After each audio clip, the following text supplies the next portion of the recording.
నమస్తే, నేను మీ Balakrishna Naik, all India Banjara సేవా సంఘం media incharge.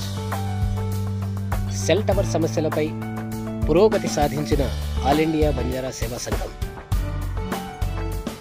All India Banjara సేవా సంఘం రాష్ట్ర ప్రధాన కార్యదర్శి శ్రీ బానోత్ చక్రే నాయక్ గారు మాట్లాడుతూ, మారుమూల గిరిజన తాండాలైనటువంటి కదిరి మండలంలోని చిగురుమానుగుంట తాండా, బుక్కపట్టణ మండలంలోని నార్సింపల్లి తాండా, మదిరేబైలు తాండా మరియు పెనుగొండ మండలంలోని గోనపెంట తాండా గ్రామాలకు సంబంధించినటువంటి సెల్ టవర్స్ కావలసినటువంటి స్థల సేకరణ పూర్తి చేయడం జరిగిందని తెలియజేశారు.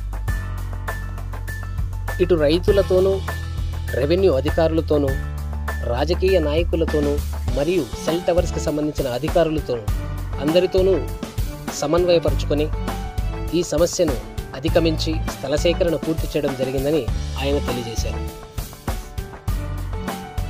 ఇప్పటిదాకా సెల్ టవర్ సమస్యలతో సతమతమవుతున్న ఆ మారుమూల గిరిజన తాండాలలోని ప్రజలు ఈ శుభవార్త విని ఎంతో సంతోషపడుతున్నారు.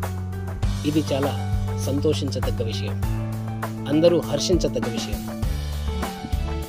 చక్రే నాయక్ గారు మాట్లాడుతూ, ఈ స్థల సేకరణకు ముందుకొచ్చినటువంటి రైతులకు, అటు అధికారులకు, రాజకీయ నాయకులకు, తనకు వెన్నంటి ఉండి నడిచినటువంటి ఆల్ ఇండియా బంజారా సేవా సంఘం నాయకులకు ప్రత్యేక కృతజ్ఞతలు తెలియజేశారు.